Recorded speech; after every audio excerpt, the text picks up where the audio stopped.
Hi everyone. සෑහෙන දවසකට පස්සේ වුණත් මම ආවා ඔයාට ඊටාම වටිනා පාඩමක් අරගෙන. අපි පාඩම පටන් ගන්නෙ මෙන්න මේ කියන වගුවෙන්. දැන් බලන්න අපි සෑහෙන කාලයක් තිස්සේ දන්න වචන ටිකක් තමයි මේ personal pronouns. I, we, you, they, he, she, it. අපි බොහෝ වෙලාවට මේ වචන සහ ඊට ආසන්න නැත්නම් ඒ ආශ්‍රිතව ඊට අදාළ වෙන තවත් වචන කිහිපයක් අපිට පාඩම්. නමුත් අපිට මේ සම්පූර්ණ වගුවම ඒ කියන්නේ ඒ අදාළ සර්වනාම පදයේ උපරිම අවස්ථා පහම පාඩම්ද. එහෙම නොවුනොත් මොකද වෙන්නේ? එතකොට තමයි අපිට ඉංග්‍රීසි අමාරු. තේරුම් ගැනීම අපහසුයි. කතා කරන්න ගියපුවාම හිර වෙනවා. කතා කරන්න අපහසු වෙනවා. තේරුම් ගන්න අපහසු වෙනවා. මේ සියල්ල සිද්ධ වෙන්නේ මේ personal pronouns කියන වගුව හා සම්බන්ධව කතා කළොත් එහි සියලුම කොටස් වල අර්ථය නොදැනීමත් ඒ වගේම ඒක හරියට ව්‍යාකරණානුකූලව පාවිච්චි කරන්නේ කොහොමද කියන එක නොදැනීමත්. නමුත් අද දවසේදී මම සමස්තයක් විදිහට මෙහි අර්ථය කියලා දීලා ඉන්පස්සේ මෙහි එක්තරා එක කොටසක් සම්බන්ධව පමණක් ප්‍රායෝගිකව පාවිච්චි කරන්නේ කොහොමද කියලා මම කතා කරනවා. ඉතින් හැමෝටම පේනවා මෙහි අර්ථය මම ඉක්මනින් කියාගෙන යන්නම්. ඕගොල්ලන්ට පුළුවන් මේක ස්ක්‍රීන්ෂොට් එකක් විදියට අරගෙන හොඳින් පාඩම් කරගන්නට පුළුවන්. මේ personal pronouns සියල්ලකම අර්ථය අපි දැන් බලමු. I, මම සහ මට කියන අර්ථ දෙක සඳහාම පාවිච්චි වෙනවා කියලා හොඳින් මතක තියාගෙන ඉන්න. We, අපි, අපිට. You, ඔබ, ඔබට. You, ඔබලා, ඔබලාට. They, ඔවුන්, ඒවා කියන අර්ථ දෙක සඳහාම පාවිච්චි කරනවා. ඒ වගේම ඔවුන්ට, ඒවාට කියන අර්ථය සඳහාත් මේක පාවිච්චි කරනවා. He, ඔහු, ඔහුට. She, ඇය, ඇයට. It, ඒක, ඒකට. එහෙම නැත්නම් ඌට කියන අර්ථය එනවා. දැන් කෙනෙකුට හිතෙන්න පුළුවන් කොහොමද මේ මට, අපිට, ඔබට, ඇයට, ඔහුට කියන අර්ථ මේකින් එන්නේ කියලා. ඒක තීරණය වෙන්නේ අපි ඊළඟට පාවිච්චි කරන ක්‍රියාපදය අනුව. දැන් බලන්න I like කිව්වොත් මම කැමති. We like අපි කැමති. You like ඔබ කැමති. They like ඔවුන් කැමති. He likes ඔහු කැමති. She likes ඇය කැමති. It likes ඌ කැමති. දැන් බලන්න මේකට බවට පත් වෙන්නේ කොහොමද කියලා. දැන් මම පාවිච්චි කරන්න යන ක්‍රියාපදය want. I want මට ඕනේ. දැන් පැහැදිලිද? We want අපිට ඕනේ. We want අපිට ඕනේ. You want ඔබට ඕනේ. ඔබලාට ඕනේ. They want ඔවුන්ට ඕනේ. He wants ඔහුට ඕනේ. She wants ඇයට ඕනේ. It wants ඌට ඕනේ. දැන් පැහැදිලිද? එහෙමනම් අපි යොදා ගන්නා ක්‍රියාපදය අනුව කතෘපදයේ අර්ථයත් වෙනස් වෙනවා කියලා හොඳින් මතක තියාගන්න ඕනේ. ඒ විතරක් නෙමෙයි. have කියන ක්‍රියාපදයේ භාවිතා කළත් ට කියන අර්ථයයි ඉන්නේ. දැන් බලන්න I have මට තියෙනවා. මට ඉන්නවා. We have අපිට තියෙනවා. අපිට ඉන්නවා. You have ඔබට තියෙනවා. ඔබට ඉන්නවා. They have ඔවුන්ට තියෙනවා. ඔවුන්ට ඉන්නවා. He has ඔහුට තියෙනවා. ඔහුට ඉන්නවා. She has ඇයට තියෙනවා. ඇයට ඉන්නවා. It has ඌට තියෙනවා. ඒකට තියෙනවා. එහෙම නැත්නම් ඌට ඉන්නවා. මෙන්න මේ අර්ථ තියෙනවා. ඉතින් බලන්න අපි යොදා ගන්නා ක්‍රියාපදයේ අනුව කතෘපදයේ අර්ථය වෙනස් වෙනවා. හොඳයි. අපි දැන් බලමු object pronouns කියන්නේ මොනවද? කර්මපදයේ ලෙස යෙදෙන සර්වනාම. දැන් අපි මුලින් කතා කළේ subject pronouns. කතෘපදයේ ලෙස යෙදෙන සර්වනාම. දැන් අපි කතා කරන්නේ object pronouns සම්බන්ධව. me මාව මට. us අපව අපට. you ඔබව ඔබට. ඔබලාව ඔබලාට. them ඔවුන්ව ඔවුන්ට. එහෙම නැත්නම් ඒවා ඒවාට. him ඔහුව ඔහුට. her ඇයව ඇයට. it ඒකට ඌට වැනි අර්ථ ගෙඩි දෙනවා. හොඳයි. තුන්වෙනි සහ හතරවෙනි තීරුවල තේරුම් එක සමානයි. නමුත් භාවිතා කරන ආකාරය වාක්‍ය නිර්මාණයේදී පාවිච්චි කරන ආකාරය සම්පූර්ණයෙන්ම වෙනස්. ඒ සම්බන්ධව අපි තවත් දවසකදී සාකච්ඡා කරමු. possessive adjective අයිතියක් හඟවන නාම විශේෂණ. අයිතියක් හඟවන නාම විශේෂණ. my මගේ. our අපේ. your ඔබේ. නැත්නම් ඔබලාගේ. their ඔවුන්ගේ. ඒවායේ. his ඔහුගේ. hers ඇයගේ. its උගේ ඒකේ. හොඳින් මතක තියාගෙන ඉන්න මෙතන යොදලා තියෙන්නේ it's කියලා තනි පදයක්. මෙය කෙටි යෙදුමක් නොවේ. it කියන ක්‍රියාපදයට is හෝ has කියන ක්‍රියාපද එකතු කරලා කෙටි කරලා ලියන්නේ it's කියලා. නමුත් එතනදී it apostrophe s පාවිච්චි කරනවා. නමුත් මෙතන එහෙම එකක් කරලා නැහැ. ඉතින් මේක කෙටි යෙදුමක් නෙමෙයි, මේක තනි පදයක්. ඒක හොඳින් මතක තියාගෙන ඉන්න ඕනේ. possessive pronoun අයිතියක් හංගවන සර්වනාම. mine මගේ, ours අපේ, yours ඔබේ ඔබලාගේ, theirs ඔවුන්ගේ ඒවායේ, his ඔහුගේ, hers ඇයගේ, its උගේ ඒකේ. දැන් අපි පස්වෙනි තීරුව බලමු. reflexive pronouns ප්‍රත්‍යාවර්තන සර්වනාම. emphatic pronouns අවධාරණාත්මක සර්වනාම. මෙන්න මේ කියන නම් දෙකෙන්ම හඳුන්වන්නේ එකම සර්වනාම පද විශේෂයක්. දැන් බලමු අපි ඒවා මොනවද කියලා. myself මමම, මටම, මාවම. ourselves අපිම, අපිටම, අපිවම. yourself ඔබම, ඔබටම, ඔබවම. yourselves බහුවචනයේදී අපි භාවිතා කරන්නේ yourselves කියලා. නමුත් මෙහි මුල් කොටස් ටික මෙන්න මේ දීලා තියෙන ඒවමයි. you, your, yours, yourselves. මේ විදිහටමයි පාවිච්චි කරන්නේ. yourselves කියපුවාම ඔබලාම, ඔබලාටම, ඔබලාවම. ඔවුන්ම, ඔවුන්ටම, ඒවාම, ඒවාටම, ඒවාම වැනි අර්ථ ගෙන දෙනවා. himself ඔහුම, ඔහුටම. herself ඇයම, ඇයටම. itself ඌම, ඌටම, ඌවම, ඒකම, ඒකටම කියන අර්ථ ගෙන දෙනවා. ඉතින් ඔයා මේ වගුව හොඳින් කටපාඩම් කර ගැනීම අත්‍යවශ්‍ය වෙනවා ඉංග්‍රීසි හොඳින් ඉගෙන ගන්නා කෙනෙක් විදියට.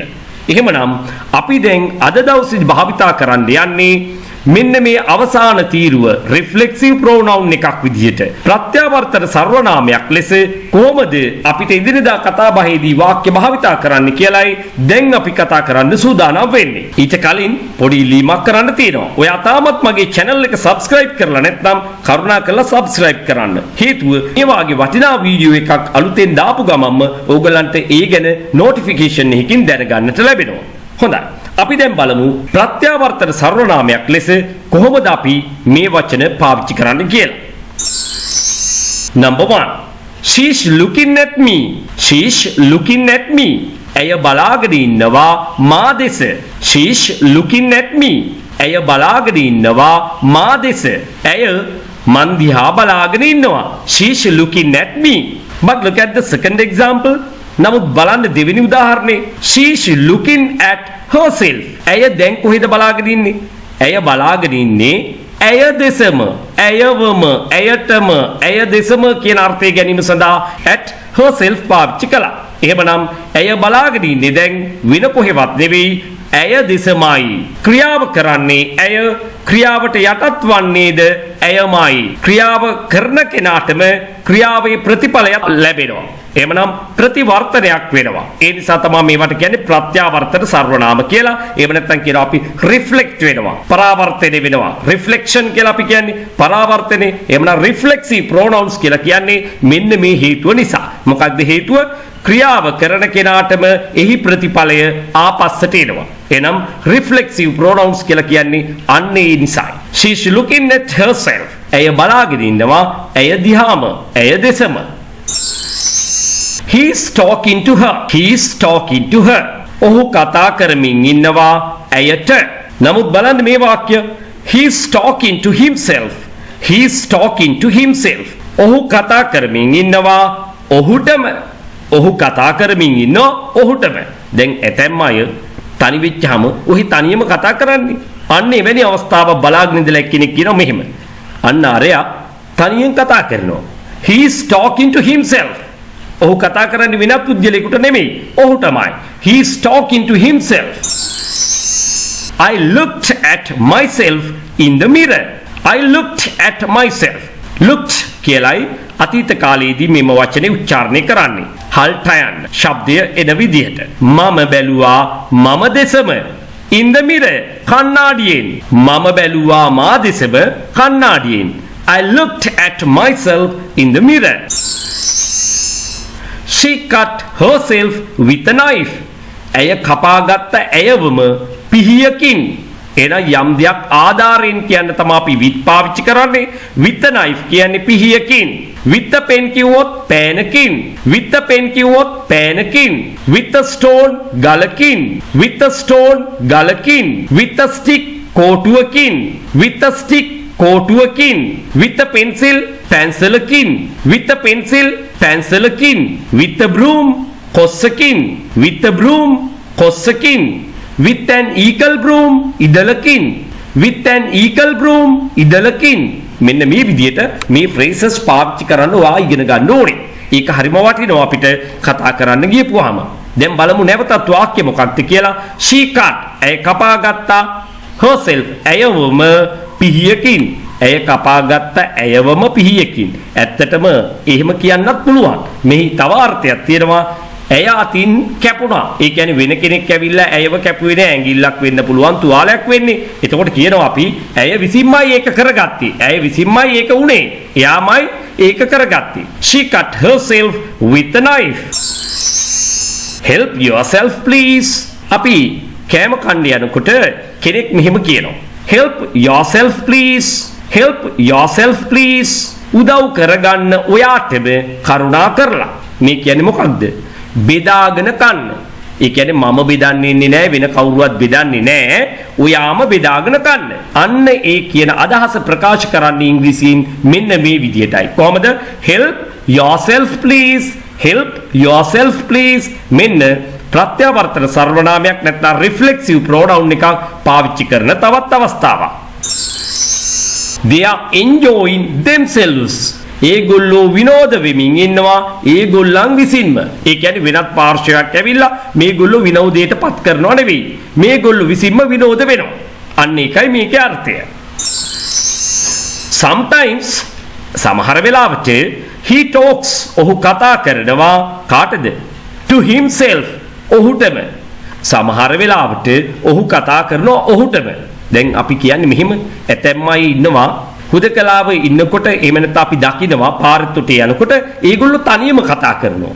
අන්න එවැනි අවස්ථාවක් ගැන මේ කියන්නේ. Sometimes සමහර වෙලාවට he talks to himself ඔහු කතා කරනවා ඔහුටම. She hurts herself. She hurts herself. hurt කියන්නේ තුවාල කරනවා, රිදවනවා කියන අර්ථ සඳහා පාවිච්චි කරනවා. She hurts ඇය තුවාල කරගන්නවා herself ඇයවම ඇයටම. She hurts herself. ඇයටම තුවාල කරගන්නවා. She hurts herself. ඇය රිදවනවා ඇයවම. ඒ කියන අර්ථය සඳහා වාක්‍ය කියන්නේ මෙන්න මේ විදිහටම තමයි. She hurts herself. ඇය තුවාල කරනවා ඇයටම. එහෙම නැත්නම් ඇය රිදවනවා ඇයවම. ඇය තුවාල කරගන්නවා. අන්න ඒ කියන සියලු අර්ථ මේකේ තියෙනවා. They praise themselves. They praise themselves. මොකද praise කියන්නේ?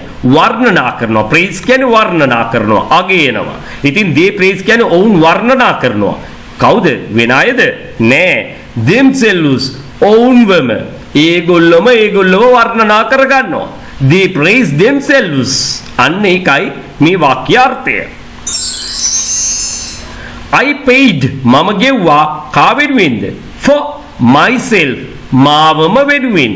ඒ කියන්නේ මම මේ යම් ගෙවීමක් කරලා තියෙන වෙනත් පාර්ශවයක් සඳහාද? නෑ, මටමයි. I paid for myself. මම ගෙවා ගත්තා මටම. I paid for myself. මම ගෙව්වා මා වෙනුවෙන්. I paid for myself. එතකොට ඒගොල්ලෝ මොකද කරේ? They paid for themselves. ඒගොල්ලෝ එයාලට ගෙව්වා. They paid for themselves. ඒගොල්ලෝ ගෙව්වා ඒගොල්ලන්ටම. They paid for themselves. ඒගොල්ලෝ ගෙව්වා ඒගොල්ලන්ටම. ඒගොල්ලෝ වෙනුවෙන් නැත්නම් ඒගොල්ලන් සඳහා. මේ කියන්නේ අවසානයේදී ඒගොල්ලෝ ගෙව්වා ඒගොල්ලන්ට. I went there by myself. ඔන්න දැන් ටිකක් වෙනස් විදිහට මේක පාවිච්චි වෙනවා.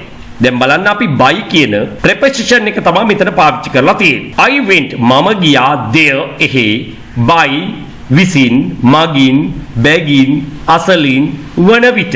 මම මේ සම්බන්ධව මීට කලින් දෙතුන් වතාවක් උගන්වලා තියෙනවා. I went there මම ගියා එහි by myself මමම විසින් මම එහි ගියා. බලපුවාම ගිහිල්ලා තියෙන්නේ තව කවුරුවත් එක්කද? නෑ. එයා තනිවම ගිහිල්ලා තියෙන්නේ. මේ වාක්‍යාර්ථය එතකොට I went there alone. alone කියන්නේ හුදකලාව, තනියම. මම එහෙ ගියා තනිවම. කවුරුවත් ආවේ නෑ, මමම ගියා. I went there alone. මම තනිවම ගියා. I went there by myself. I went there by myself. I live by myself. I live by myself. ඔයා කවුරුත් එක්කද ජීවත් වෙන්නේ? With whom do you live? ඔයා කවුරුත් එක්කද ජීවත් වෙන්නේ? With whom do you live? Who do you live with? එහෙම අහන්නත් පුළුවන්. එතකොට එක්කෙනෙක් උත්තර දෙනවා I live by myself. දැන් මොකද්ද කියන්නේ? මම ජීවත් වෙනවා මමම විසින්. ඒ කියන්නේ මොකක්ද? I live alone. මම තනියමයි ජීවත් වෙන්නේ කියන අර්ථය මෙතන තියෙනවා. එහෙමනම් අද දවසේ ඔයා ඉගෙන ගත්තා ඔබ දැනටමත් දන්නා personal pronouns වල උපරිම කොටස් පහකුත් එහි පස්වෙනි අවස්ථාවේ එක භාවිතයකුත් ඉගෙන ගත්තා. ඔබ ඉගෙන ගත්තේ reflexive pronoun එකක් ලෙස ඒක පාවිච්චි කරන ආකාරයයි. ප්‍රත්‍යාවර්තන සර්වනාමයක්සේ ඒක පාවිච්චි කරන්නේ කොහොමද කියලායි. නමුත් ඔබ අවධාරණාත්මක සර්වනාමයක් ලෙස පාවිච්චි කරන ආකාරය ඉගෙන ගත්තේ නැහැ. ඒ වගේම තවත් කොටස් ගණනාවක් ඉතුරු වුණා අපිට සාකච්ඡා කරන්න. මේ සියල්ල එකම වීඩියෝ එකකින් අපි කතා කරොත් ඇතැම් විට නීරස වෙන්න පුළුවන්. ඒ නිසා අපි තවත් දවසකදී හමු වෙලා ඒ සම්බන්ධව සාකච්ඡා කරමු. දැන් බලන්න නැවත වතාවක් අර වගුව ඔයාට මතකද කියලා? මේ වගුව නැවත මම කියවන්න යන්නේ නැහැ. ඔයාලා මේක නැවත නැවතත් පාඩම් කරගනිමින් මතකේ රඳාගෙන සූදානමින් ඉන්න තවත් දවසකදී අපි මෙවැනිම පාඩමක් අරගෙන මේ සම්බන්ධව එකතු වෙනවා. views 1000ක් පිරෙන මොහොතේදී මම ඔයාලව හමු වෙන්න එනවා කියලා පොරොන්දුවක් දීලා අපි වැඩ කටයුතු රාශියක් කරගෙන ගියා. වීඩියෝ 10ක් 15ක්ම හදාගෙන ගියා. නමුත් මෙතෙන් සිට මම ඔයාලව මුණ ගැහෙන්නේ views 2000ක් පිරුණාට පස්සේ. කාර්යබහුලත්වය නිසාම මම ඕගොල්ලව මුණ ගැහෙන්න දැන් ඉන්නේ views 2000ක් පිරුණ මොහොතේදී. එහෙමනම් සූදානමින් ඉන්න views 2000ක් පිරුණ මොහොතේදී මම මෙවැනිම ඊටාම අගනා පාඩමකින් ඔයාව හම්බෙන්න එනවා. යන්න කලින් ඔයාට අත්‍යවශ්‍ය පණිවිඩයක් කියන්න තියෙනවා. ඔයාට අවශ්‍ය නම් පුළුවන් මගේ කුඩා කණ්ඩායමකට එකතු වෙලා ඉංග්‍රීසි ඉගෙන ගන්න. වඩාත් හොඳයි ඉන්ඩිවිජුවල් ක්ලාස් එකක්. එහෙම නැත්නම් තනි පන්තියකට එකතු වෙලා ඔයා ඉංග්‍රීසි ඉගෙන ගන්නවා නම් එතකොට අවුරුදු ගණන් ඉගෙන ගන්න අවශ්‍ය වෙන්නේ නැහැ. මාස ගණනාවක් ඉගෙන ගන්න අවශ්‍ය වෙන්නේ නැහැ. සමහර විට මාසිකෙන් නැත්නම් මාස දෙක තුනක් ඇතුළත ඔයාට අවශ්‍ය කරන සියලු දේවල් ඉගෙන ගන්න පුළුවන්. ඉංග්‍රීසි කතා කරන්න පුළුවන්. පුහුණු වෙන්න පුළුවන්. හේතුව ඔයාට අවශ්‍ය කරන වේගයෙන් ඔයාට ගැළපෙන විදිහටයි ඉගෙනවීම කරන්නේ. එහෙමයි කරන්න වෙන්නේ. හේතුව ඔබ විතරයි පන්ති ඉගෙන ගන්න. මේක ඊටාම වටිනා අවස්ථාවක්. ඔයාගේ ඉංග්‍රීසි දැනුම කෙටි කාලයක් තුල දියුණු කරගනිමින් සියලු ව්‍යාකරණ ඉගෙන ගනිමින් ඉංග්‍රීසි හොඳින් කතා කිරීමේ දක්ෂයෙකු බවට ප්‍රවීණයෙකු බවට පත්වීම සඳහා මේක ඔයාට ලැබෙන ඊටාම අගනා අවස්ථාවක්. ඒ නිසා ඔබ දැන්ම 071 011 22 62ට WhatsApp message එකක් යොමු කරන්න. So thank you. Bye for now.